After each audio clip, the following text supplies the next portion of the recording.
Michael R. with Den of Geek here at San Diego Comic-Con 2025, here with Brian Volk-Weiss. Zello! The collector extraordinaire, toy collector, and of course, the creator behind the Toys That Made Us, which, Brian, is still season 4 and 5, still coming, right? Season 4 and 5 in production now. Season 4 next year. Season 5 2027. I don't know why I said the 20 part. You probably could have guessed the 27, but 2027 to be official. Now, one of the toys that caught my eye, because I have two daughters, that's being featured in the Toys That Made Us season 4 or 5, I'm not sure which, is Polly Pockets. Yes. So I want to mention that one really quick. It's one of these toys that's vintage 90s, right at the very end of who cares if it's a choking hazard? That's right.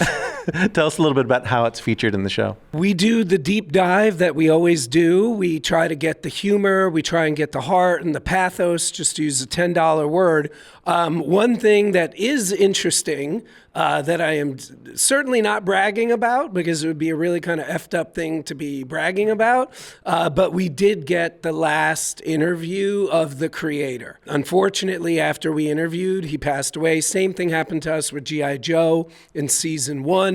So the joke a lot of people are making, very dark joke, is it's very dangerous to be interviewed by the Nacelle company. So we have not only the last, but we did a huge interview. It was like a 5-hour interview. So we really did, I think, preserve a good piece of history. Can you mention what else is going to be featured in the upcoming seasons? I'm really bad with lists, so I'm going to give you a partial list, even though I'm going to try for a complete list. But it's Ghostbusters, it's Pokemon, it's the one everybody's crazy about, Happy Meal toys, superheroes, Hot Wheels. So I feel like that's 6 of the 8, and for me, that's pretty good. Now let's talk about the Nacelle company, because great company. I love going to this website. Dog-friendly company. Dog-friendly. You can if you work at Nacelle, you can bring your dog. Oh, nice. As long as it doesn't bark.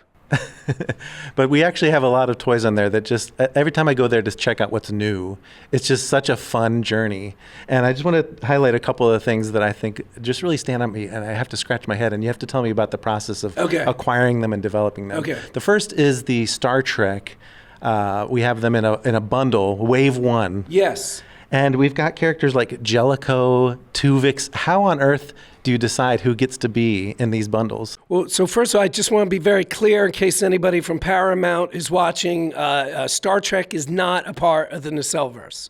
Now that I did that so I don't get sued or shot, basically, I am a huge Trekkie. The Nacelle company, Nacelle is technically not a Star Trek word, but I would argue 99.9% of any human that knows the word learned it from Star Trek, as I did.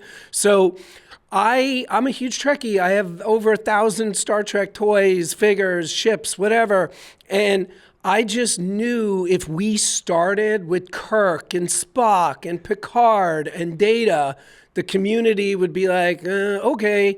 But because I'm a Trekkie and I wanted Captain Garrett my whole life, I wanted Captain Jellicoe my whole life, I was like, we'll start there. That'll send a certain message to the community that we are Trekkies too, and we're doing the ones y'all wanted.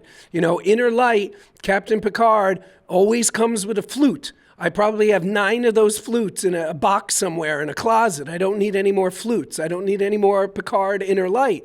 But there was never a Captain Rachel Garrett from yesterday's Enterprise, and that is arguably tied with Inner Light for the best, what's considered to be the best of any Star Trek episode ever made.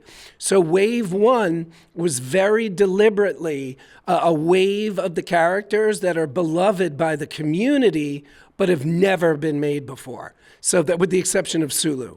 But that said, it's Star Trek 6 Sulu, for anyone who's counting, and so that one technically also had not been made. So you love to go for the niche product. That's how we started, but yesterday we announced Wave 4, and Wave 4 has a Captain Sisko and a Captain Picard. Now, it's a Captain Sisko that's never been made, and it's a Captain Picard that's never been made. But 10 figures, I'm no math expert, but I believe 20% of our figures of Wave 4 are series leads.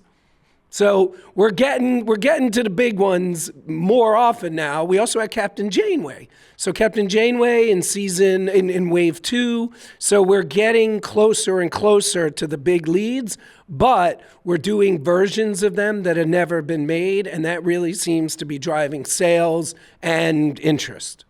Another group of toys that are on your website that I really think are going to take off because of the success of Biker Mice from Mars and some other ones where animals are doing something cool is something from Premium DNA called Barnyard Commandos. Yeah, so going back to your question, how do we choose, how do we do what we do with each line? So Barnyard is a really interesting thing for us because Premium DNA, we did a deal with them to buy their stock. So we kind of just acted like a distributor. So if that was that would be the end of the story.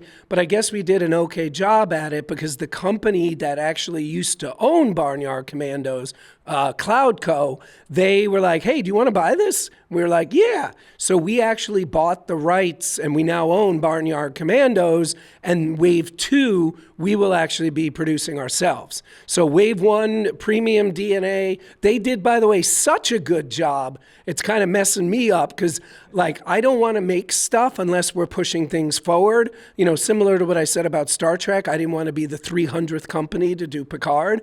So Premium DNA did such a good job. We're kind of scratching our heads like, okay, what's going to be in Wave 2? Because we don't want to repeat what they did. We figured it out. I think everybody's going to like what we came up with, but that's for another interview.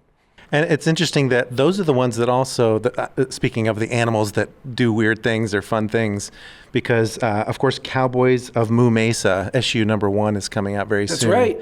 And it seems like those are the ones that make the comics. Tell me about what goes to Oni Press.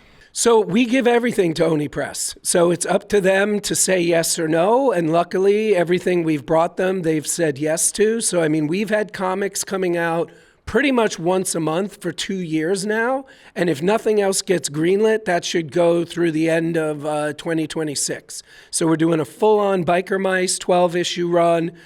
So for the first time ever, we're going to have 2 comic books running simultaneously. So Cowboys of Moo Mesa and Biker Mice from Mars are running concurrently, I believe, as of this week. Well, thanks for talking to us, Brian. Thank you. Always fun.